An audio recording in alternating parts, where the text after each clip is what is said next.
Hello and welcome back once again to After the Credits. So again, playing catch up for the end of the year. This one at the time of this recording was still playing in the main theater, but it was slowly on its way out because it opened probably like mid to late December, so it's been out for a while, but finally got around to seeing it because for some reason it's still in the main theater almost a month later, so didn't catch this one at the Dollar Theater like the last one, but today's video is Manchester by the Sea. Originally, when I saw the poster for this, I was like, okay, I have no idea what that is, doesn't even sound interesting, probably not going to see it.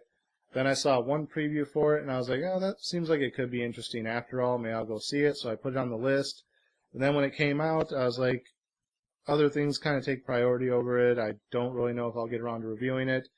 Even when I was putting together the list for the unseen movies of the year, and I said these are the 4 that I'll probably get around to seeing after the new year, this one still, I was kind of like, I could probably skip that one and just do the other 3. But I had some free time one day, and it was still playing, so I was like, you know what, let me just get it out of the way, get it done with, and get a review up for it. So, Manchester by the Sea, like I said, from the preview that I saw of it, looked like it might be kind of interesting, but it was one of those dramatic pieces where there's a lot of background story, but it still looked like it could have been good. I was kind of feeling that it was going to be something similar to like The Judge with Robert Downey Jr., where he goes back home and has to deal with like all his family life and stuff. And that's kind of what this movie was, but not quite. So basically the story is Casey Affleck's character is a maintenance man in Boston or something like that. I forget where exactly he lived. And he gets a call one day that his brother died. His brother had congestive heart disease or whatever it's called. And he'd been dealing with it for a few years, and it finally weakened his heart enough to where it killed him. And so he gets the call that his brother died. His nephew's still at school and hasn't been told yet. So he's like, well, don't contact him yet. I'm leaving work now. I'll be up there in an hour. I'll pick him up from school and let him know what's going on. So he goes to Manchester, goes to the hospital, sees his brother's body and everything, talks to the doctors for a bit, and then, he says, well, I'll make arrangements as time goes on. And then he goes to pick up his nephew from the school, lets him know what happened. And now basically he's kind of taking care of his nephew until arrangements are made.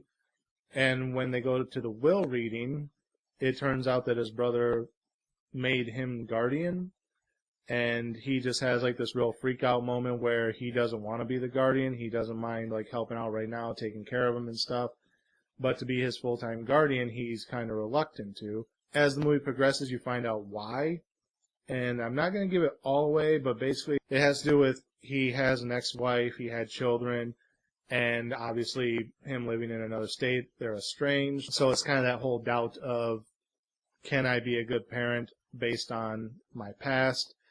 And he just kind of gets to this point where he's willing to take the kid in, but he's like, I can't live here in Manchester because that's where all the memories are. That's why I moved away in the first place, was so that this wasn't constantly on my mind. I wasn't looking around, seeing everything around me and having to remind me of everything.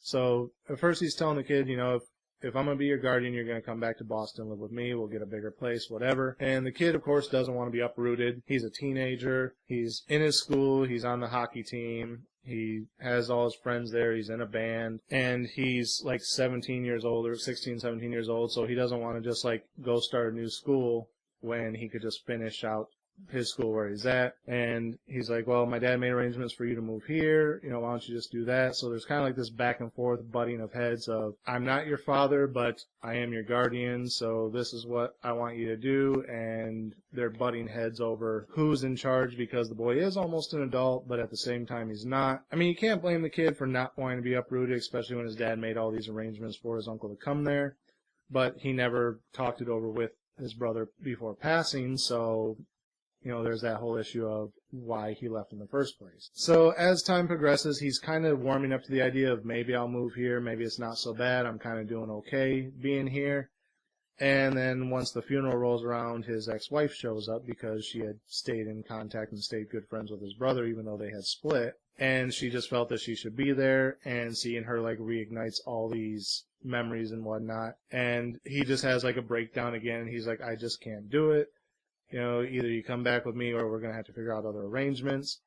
So eventually they make arrangements to where the kid can stay there and whatnot, and that kind of wraps up the movie. Not going to tell you exactly how it resolves because it is kind of its own thing that kind of makes more sense as you watch it. The main problem with it, I think, is that it was too long. It was a 2-hour and 15-minute film, counting like 6-7 minutes of credits, whatever. But yeah, it was like 2 hours and 15 minutes, and there was just a lot of points in the film where nothing was happening. It's like they're rehashing the same arguments, or everyone's just kind of standing around not doing anything, and it's like, okay, you could have cut a lot of this out and just moved on to the next major point, and probably wrap this movie up in like an hour 20. But yeah, it's trying to be one of those more artsy films and whatnot, which is why it has the extended time. And just a lot of it didn't need to be there, but at the same time, I kind of understand why they did it that way. But overall, yeah, it's just kind of an uneventful film. It wasn't a bad film, it's just not a lot happened. It's like you're sitting there trying to figure out what this guy's backstory is about why he doesn't want to take care of his nephew, or why he doesn't want to take care of him in Manchester for the most part. And then about midway through, once the whole story is revealed, it's like, okay, well, now we still got another hour of this film left.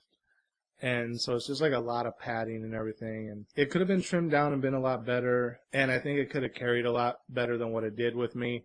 The other problem I have with it is it makes everyone in Manchester seem like they're like socially awkward, sarcastic dickheads. It's like everyone, like when he first gets back to Manchester, like he's kind of socially awkward in his normal living situation when he's being a maintenance man at these apartment complexes. And you're like, okay, well, he's just socially awkward, whatever. Then he goes back home, and like everyone around him is the exact same way. Everyone's like just kind of quiet, keeps themselves kind of mutish, and like when they do talk, it kind of comes off sarcastically, or they're just kind of like, yeah, whatever. Or it's just like this weird dynamic. And you're like, okay, so everyone in Manchester is like this, but then as it goes on, everyone kind of like normalizes because it was like the shock of the death or whatever. And then everyone kind of normalizes and goes back to being normal, except him. He's still the socially awkward one, and that's when it starts to reveal his backstory about why he doesn't feel he would be a good guardian to his nephew. But like I said, they burn through that kind of quickly, and then there's like the ending, like you get to the end where you know what's going to happen, and you're like, okay, there's still 20 minutes left of this film. What else are they going to do here? And again, like that last 20 minutes is just a lot of padding, and like 6-7 minutes of credits. So, yeah, overall, they could have tightened it up and it would have been a lot better film. The story wasn't super original. Like I said, it's been done before. You know, the reluctant person being left in charge of some dead family member's kid or whatever. I mean, hell, it's kind of the plot of Big Daddy, except not as funny. What would I give it as far as a star rating? I was going to say a 3 because it is just kind of a middle-of-the-road film. Like I said, I wasn't like bored watching it. It's just a lot of the stuff didn't need to be there. But at the same time, like I said, it didn't need to be 2.5 hours long, or 2 hours, 15 minutes long, whatever it was. It could have just been shaved down to an hour and a half or just a solid 2 hours. Like I said, that last 20 minutes was really padded out, and it would have been an okay film. It still would have had its down points, but it wouldn't have been quite as dragging as it seemed because of how long it was. So, even though I was going to say a 3 because it is just kind of a middle-of-the-road film, I might have to knock it down to like a 2.5, but again, it's not a bad film. It is just kind of a middle-of-the-road film. If you like those type of dramatic things like The Judge or things like that, it's along that lines, but honestly, between this and The Judge, I'd rather watch The Judge because that had a lot more in-depth of a story, and they knew how to stretch the story to make it fill in better to where you didn't feel like you were wasting time at a lot of points. So, yeah, like I said, I gave The Judge like probably a 4. This one, I don't feel even needs to be a 3. I think it is a 2.5 film. But regardless, if you're into those, like I said, I'd still probably check it out. I'd still recommend it for you if those are the types of films you're into. Maybe you'll enjoy it where I didn't necessarily enjoy it. So that's basically it for Manchester by the Sea. Like I said, I came real close to skipping this one altogether. And honestly, if I had, probably wouldn't have mattered. Would it have ended up on my top or bottom list of the year? Definitely not the top list. Would it have made it to the bottom? Probably not. I mean, as long and drawn out as it was, I feel that the movies that were on the bottom list still would have ranked over top of this one. So again, it didn't really change the end of the year lists at all. It just is what it is. So that's it for this episode. Again, as always, thank you guys for watching. Remember to like, comment, subscribe, share the video. The links are down there in the description. Click the bell up there. Make sure you're getting alerts every time I post new content. And until next time, we'll see you after the credits.